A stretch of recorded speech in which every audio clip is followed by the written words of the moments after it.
Hello. In this video I'm going to show you how to very quickly kind of put together a free ABX switch box.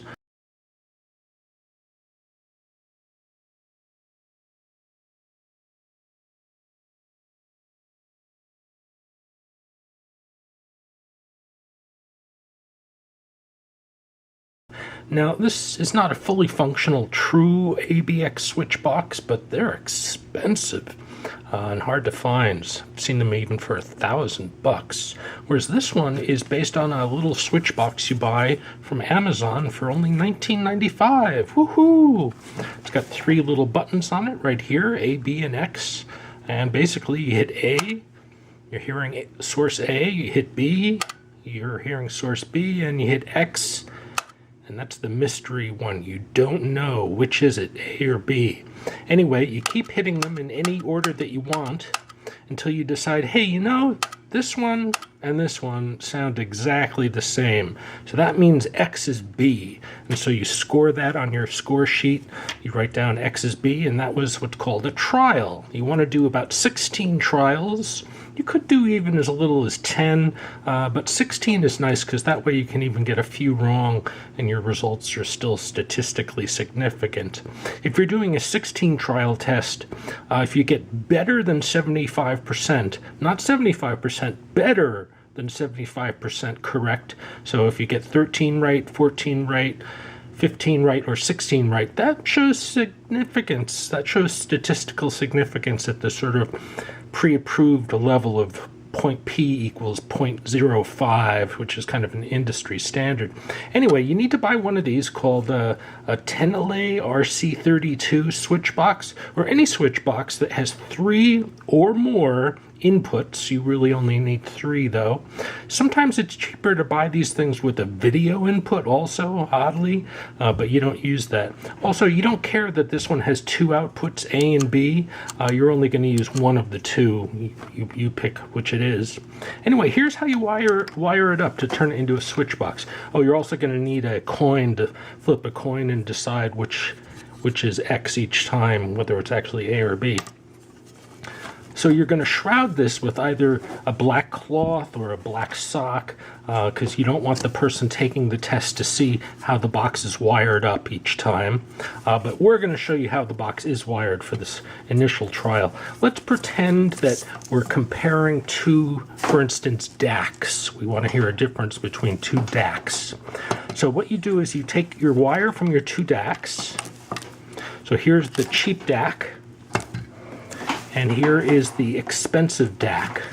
See, I'm using expensive wiring. I don't really buy this stuff, but I have it left over from back when I used to sell this stuff, and the vendors actually give you stuff for free sometimes. So notice that this leads to 2 positions with this RCA connection, this Y-chord connection. This is a HOSA Y-chord splitter. So even though we have only 1 wire from this DAC, it splits into 2. And remember, ABX are 1, 2, AXB, X is number 2. So for instance, on the back of this box, number 2 is X. I only labeled the front of this box. I guess it would be better to label the back too. So when you're wiring it up, you know what's going on. So you put your Y chords.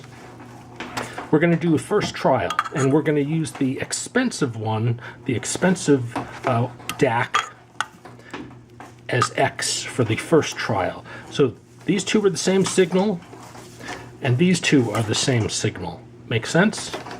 So this middle one is X,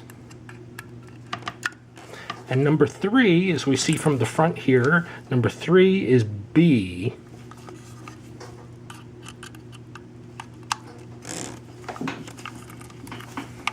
Now we do the same for the left channel.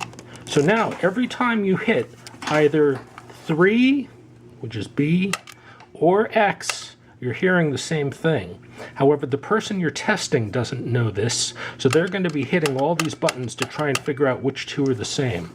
And then the cheap DAC is going to go to input number 1, which, as we see here, input number 1 is A. Sorry about all the noise. So So you then conceal this so the person taking the listening test can't see it.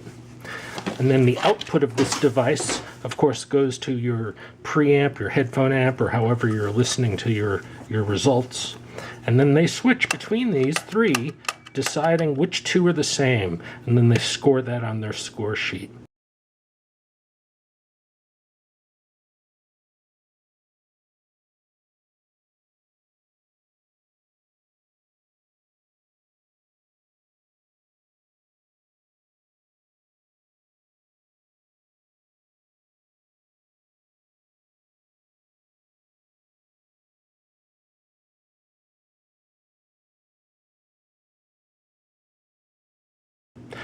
So that's how you do a ABX test for about 20 bucks. This box costs about 20 bucks. I guess you're going to have to buy some RCA Y cords if you don't already own that. I mean, you could even use this for testing wires. Say you want to test, can I hear a difference between this expensive wire and this cheapo wire? You could wire it up to this, compare the three buttons, and if you hear, hey, you know, this one sounds just like this, these two must be the same, then you would vote for that first one on your score sheet, that X equals B. Get better than 75% correct out of 16 trials, and that shows you statistically can hear a difference.